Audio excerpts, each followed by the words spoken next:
Biafra Republic! Peace, unity, we are building our country from scratch. What is here today? Doubters, my belief. Is something that when Singapore, South Korea started their journey, it was in a restaurant. They started the journey of South Korea in a restaurant. Today, many people are trooping into that country for a better life. Biafra is going to be the beginning of civilization in Africa.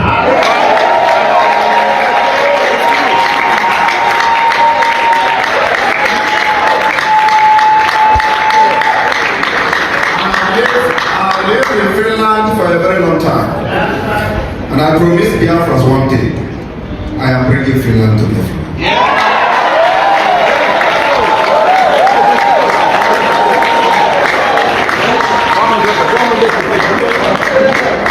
To eliminate crime, to eliminate forgery, to eliminate corruption, we need database. That's what is happening here. This ID card is going to be facial recognition.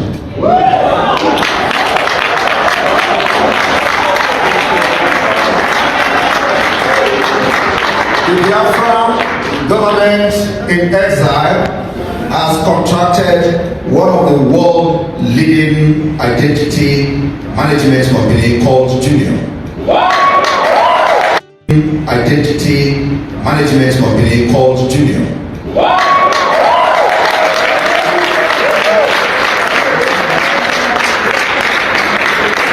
On that note, because the Charter of Biafra has been articulated, I am presenting to Biafra people today the Biafra Security Administration.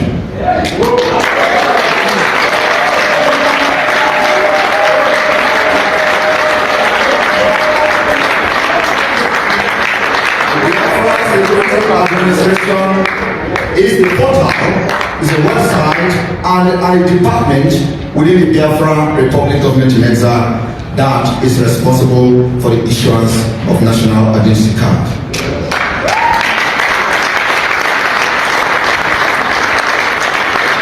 National identity card of Biafra is going to be verified using Junior facial recognition.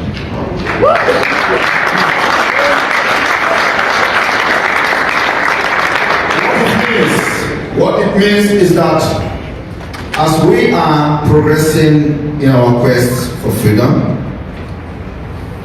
we are laying a very strong foundation, demonstrating to those doubting Thomas. Yes, sir.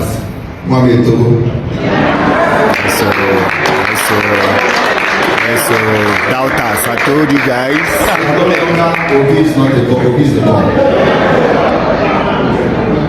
With this, if you have a fake ID card and you want to apply for Biafra ID card, Julio facial recognition will not verify you.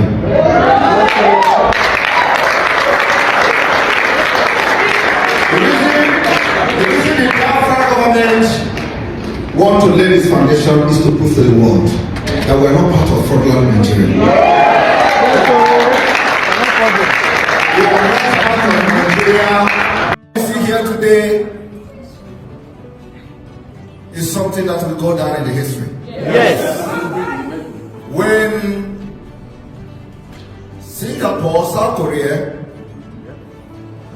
started their journey, it was in a restaurant. They started the journey of South Korea in a restaurant. Today, many people are trooping into that country for a better life. True. Biafra is going to be the beginning of civilization in Africa.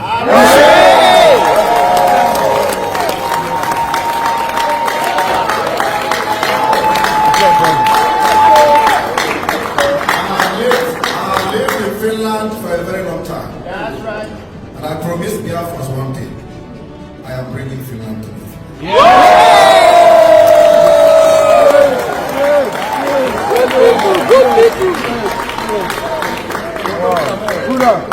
Don't be jealous. To eliminate forgery, Yes. to eliminate corruption, Yes. we need database. Yes. That's what is happening here. This ID card is going to be facial recognition.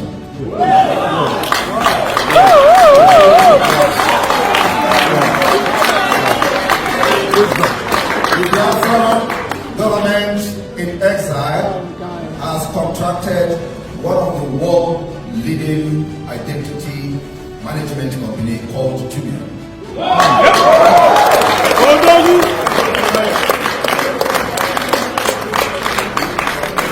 On that note, because the Charter of Biafra has been activated, I am presenting to Biafra people today the Biafra Security Administration.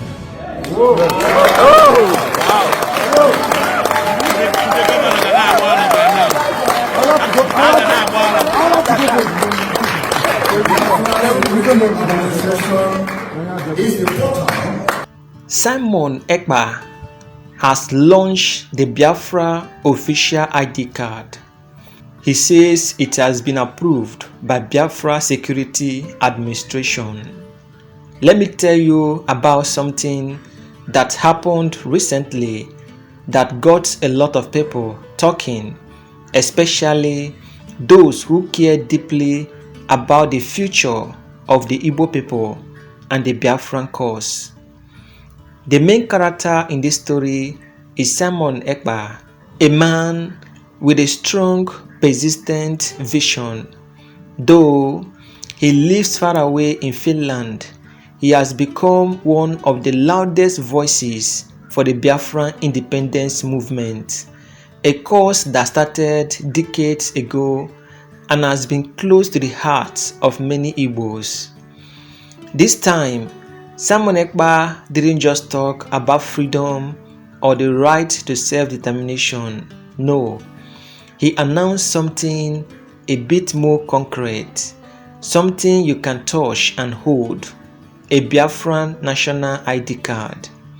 You might wonder why an ID card is such a big deal, but in Simon Ekpa's eye, it is a huge step towards making the dream of Biafrans real. Imagine this: you are a young Biafran, maybe living in Nigeria or even outside the country. All your life, you have heard stories about how the Igbo people are often treated unfairly, about how they have faced challenges in Nigeria. You have seen your parents struggle, you have felt the frustration, and then here comes Simon Ekpa speaking from Finland saying, "We have a new ID card for all Biafrans, a way to show the world who you are and where you belong." For many, it is not just about the card itself. It is a symbol, a piece of identity, a reminder that they are part of something bigger, a people with a shared culture, history, and a vision of independence. Simon Ekpa explains that this Biafran ID card is not just like any other ID card. It is a document, yes, but it is also a statement. According to him, this ID card has been approved by the Biafran Security Administration, BSA, which he says is the governing body responsible for Biafran security matters. Simon Ekpa believes that this ID card is a concrete step in Biafra's journey to nationhood. He has been talking about it for months, sharing updates, and now he is officially launching the registration process. And get this, it is all online. You don't have to go stand in line somewhere. You can apply from anywhere in the world. Samuel Ekpa goes on to explain that this Biafran national ID card isn't just a basic card with a name and number. No, it is high-tech. It has 8 pages of security features designed to meet European Union standard. There is even facial recognition technology involved. He believes that this ID card will prevent forgery, eliminate the risk of someone creating a fake ID, and create a sense of security and pride. Samuel Ekpa is determined to make sure that every Biafran who holds this card can stand tall and say, "This is who I am." But why is this ID card so important to Samuel Ekpa and his followers? Well, to understand that, we have to take a quick look back at the history of the Biafran struggle. Decades ago, in the late 1960s, Biafra declared independence from Nigeria, leading to a brutal civil war. The Igbo people, who primarily inhabit southeastern Nigeria, felt marginalized and sought a new beginning. However, after years of conflict and enormous suffering, Biafra's independence movement was ultimately suppressed and the region was reintegrated into Nigeria. But the desire for a Biafran identity, for recognition and respect, never really went away. For many, it is still a dream that remains unfulfilled. Samuel Ekpa is one of the many leaders who have emerged to revive this dream. But unlike the traditional activists who might organize protests or write petitions, Samuel Ekpa has taken a very modern approach. He is using social media, reaching people through online videos, and connecting with Biafrans around the world. This ID card is just the latest in a series of steps he has taken to make Biafra feel real to the people. In one of his videos, Samuel Ekpa explains why this ID card is so special and why it is better than the Nigerian identity system. He points out that getting a Nigerian national identity number or NIN can be a long, frustrating process.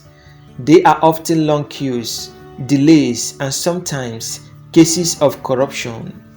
Many Nigerians have stories of waiting for hours only to be told to come back the next day or pay a little extra to speed things up.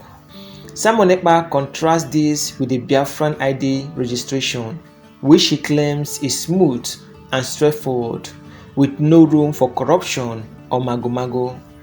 For Samuel Ekpa, this isn't just about convenience, it is about showing that Biafra can do better. He says, compare this with Nigeria and see the difference. No mago-mago, we are setting the standard. By offering this ID card, Samuel Ekpa is saying that Biafra can be a place where things are done right, where the government respects its citizens and doesn't take advantage of them. And Samuel Ekpa's vision doesn't stop at just an ID card. He has bigger dreams for Biafra.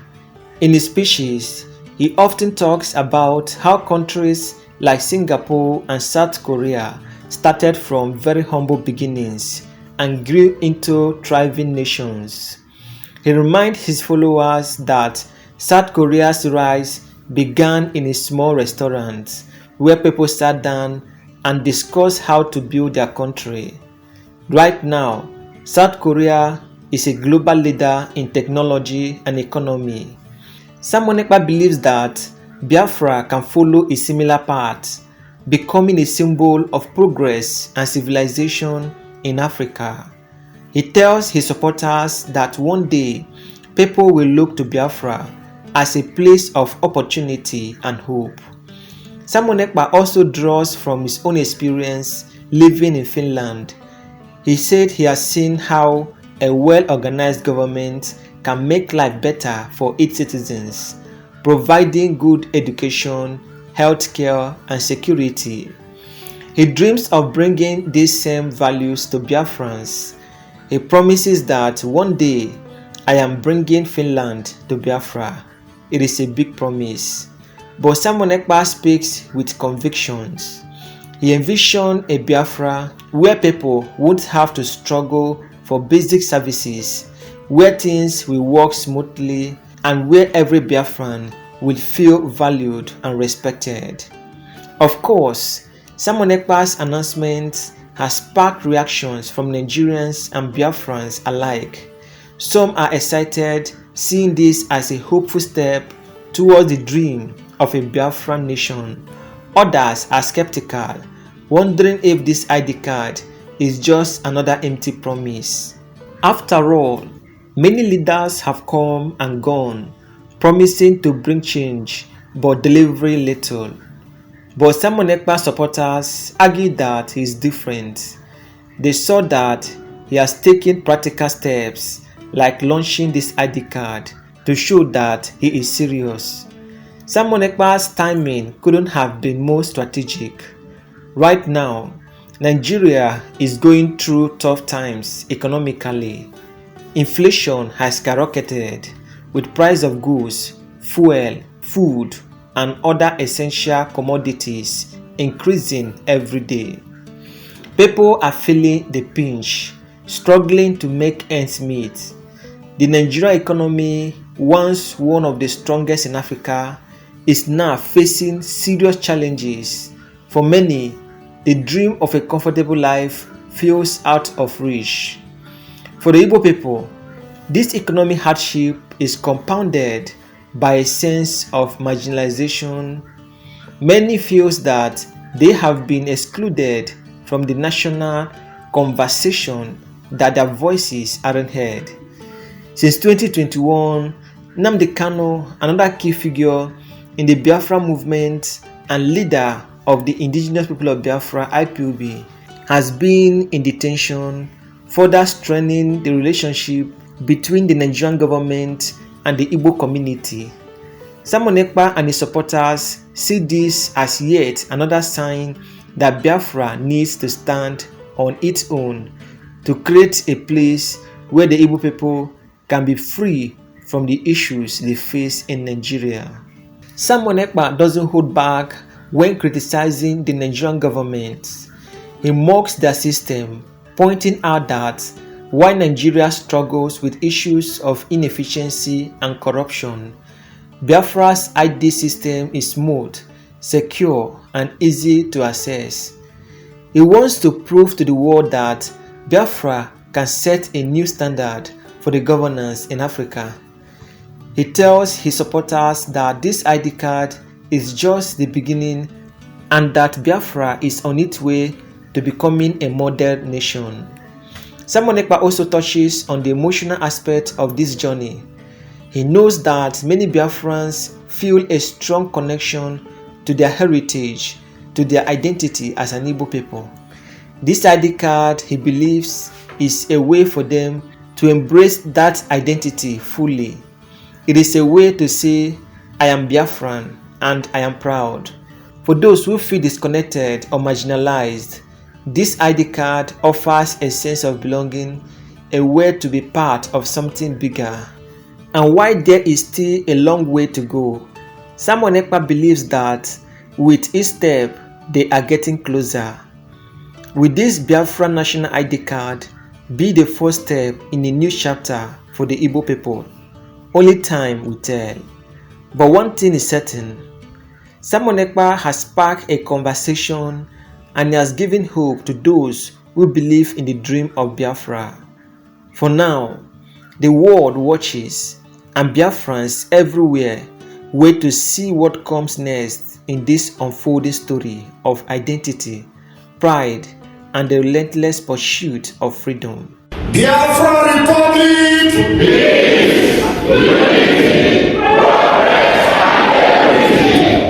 We are building our country from scratch. What is here today? Doubters, my belief. Is something that when Singapore, South Korea started their journey, it was in a restaurant.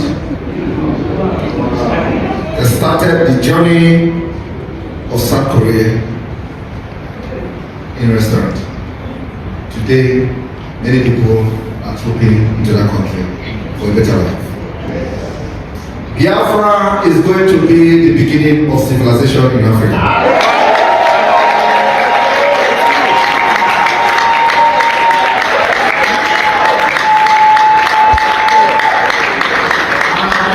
I lived in Finland for a very long time, and I promised Biafrans one day, I am bringing Finland to Biafra.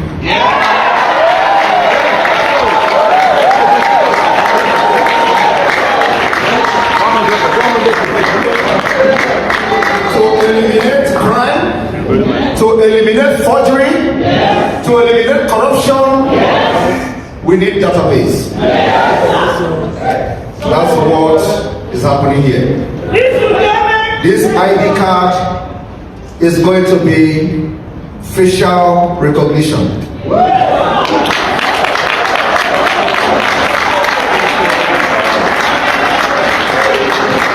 The Biafran government in exile has contracted one of the world leading identity management company called Junior.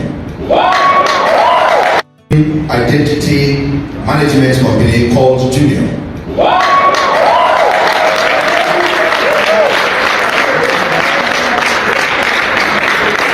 On that note, because the Charter of Biafra has been articulated, I am presenting to Biafra people today the Biafra Security Administration.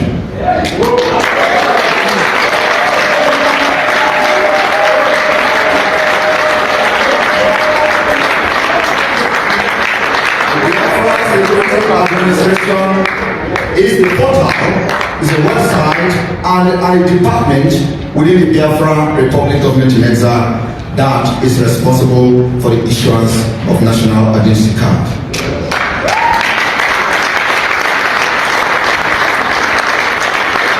The national identity card of Biafra is going to be verified using genuine facial recognition.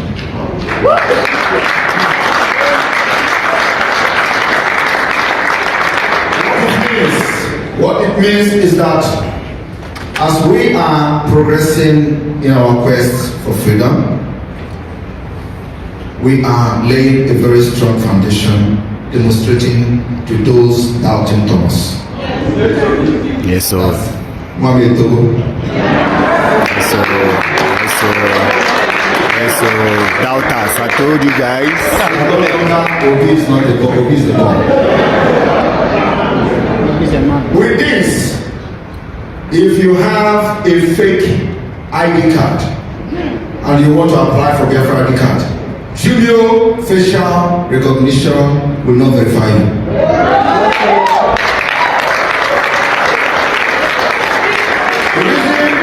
The reason the Biafra government want to lay this foundation is to prove to the world that we are not part of fraudulent Nigeria. We are not part of Nigeria. What we see here today is something that will go down in the history. Yes. When Singapore, South Korea started their journey, it was in a restaurant. They started the journey of South Korea in a restaurant. Today, many people are trooping into that country for a better life. True. Biafra is going to be the beginning of civilization in Africa. I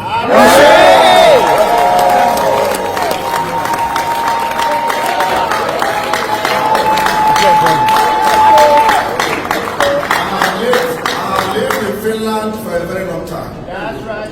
And I promised Biafra one day, I am bringing Finland to Biafra.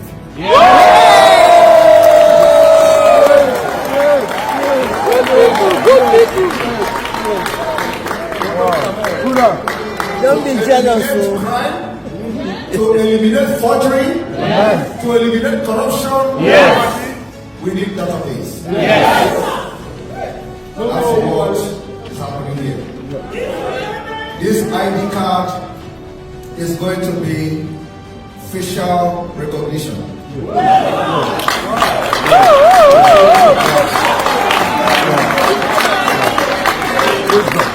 The Biafran government in exile has contracted one of the world leading identity management company called Jumia.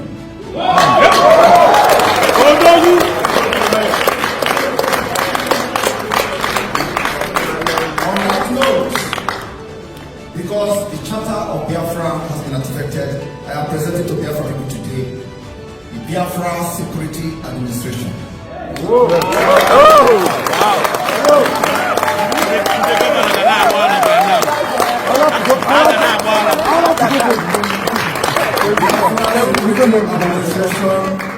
Is the portal term, but actually the Biafran problem was nothing except being genocidal. There was no distinction. The mere fact that you were an Easterner in those days labeled you fit only for one thing: death, and death at the hands of the Nigerian authorities. The Igbos and their associates were killed in practically every village in northern Nigeria.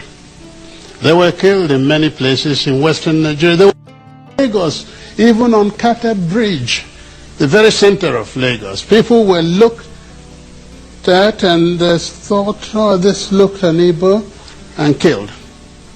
The very first army officer killed in Lagos, actually, during that time was from Calabar. Was killed on the bridge, and so on. Igbos were being hunted out and killed. The Igbos that remained in Lagos after the war began were herded together and detained without any trial or anything, no question of any legal rights. Till today, property of Igbos are still sequestered in various areas of Nigeria, and they have not been released, not all of them, to the Igbos, the original owners. Oh no, we're quite certain. In fact, the only reason it is not called or not accepted as genocidal is because of the Cold War. At that time, anything ethnic-based was almost like an insult to humanity. And ethnicity became a term of abuse in politics. That's all. If it were today, certainly, what happened in Nigeria is much, much worse than what you have seen of Rwanda, not to talk about Eastern Europe. The establishment of strong diplomatic relationship between Biafran government and the US congressmen seems to be a move likely to continue until Biafra is restored and recognized by the world powers. This bridge building with other nations, especially the US, is made possible by the efforts of Biafran Republic government in exile led by Simon Ekpa, her Prime Minister, represented by the Biafran Finance Minister Ogechukwu Nkere, in partnership with a lobbying firm, Moran Global Strategies, fully represented by Elias Gerasolis. Just recently, Ogechukwu Nkere, the Biafran Finance Minister, had meetings upon meetings with US government officials and is now presenting the Biafran Charter to many of the US congressmen, which includes 1. Chairman of the House Foreign Affairs African Subcommittee, Congressman John James. 2. U.S. House Speaker Mike Johnson. 3. Congressman Chris Smith. 4. Congressman Gus Billy Rakis. And then 5. Dr. Mike Milosch, Staff Director of the Congressional Tom Lantos Human Rights Commission. Attention, global audience. The Biafra Republic government in exile is set to make history with the redeclaration of the independent state of Biafra. This momentous event marks a significant step to address the long-standing issue of marginalization, underdevelopment and insecurity in the southeast and south-south region of Nigeria. federal and state representative of freedom-oriented countries all over the world, well-meaning Africans, Biafrans, Nigerians, lovers of freedom, friends of Biafra, and the general public are invited to the official redeclaration of the restoration of the independence of Biafra. This event is hosted by the Biafra Republic Government in Exile under the leadership of the Biafra Prime Minister, His Excellency Mazi Simon Ekpa of the Biafra Republic Government in Exile. Join us in person for this one-in-a-lifetime event that will reshape the history of Africa and the world at large. Dates: December 2nd, 2024. Venue: Lahti, Finland. For further inquiries and information regarding this revolutionary event, please visit www.biafrarepublicgovernment.org as displayed on your screen. Your presence is crucial to this journey towards self-determination and a brighter future for the Biafran people. Be part of history in the making. This message is brought to you by the Voice of Biafra Daily Media. My name is Marvelous Chukwubikem Arinze. Thank you, Lord, for all you done, grateful hearts we raise. You like our ways, we don't forget you, and you take that. I have told you people, if you are not prepared for a violent revolution, just stop disturbing us. Stop disturbing people, for goodness sake. You have seen over the years, IPOB will come out, they will kill them. The same Nigerian journalists in Nigeria, they will write, it's our fault. Oh, why did you come out? And I keep saying to them, does it mean we cannot defend our rights? Is that what you're telling us? Oh no, but there's another way to do it. Which other way? Now you are in Lagos, you're protesting in Lagos. After killing people during the last NSAS protest, after freezing accounts, and you think that by coming out to protest you change anything? No. It's just like speaking grammar in Africa. If you're in Africa, you can speak grammar from now till the kingdom come. There'll be no light. There'll be no running water. Then you can speak all the grammar you like, or nothing will change. Because it is an attitudinal problem. Not a mental. It is something that you have to do consciously to bring about change. And that is to fight fire with fire. This is the end of our news update. Please click the icon on the top right corner of your screen to watch my next video. You will enjoy it. I will see you again in my next update. Enjoy the rest of your day. Goodbye.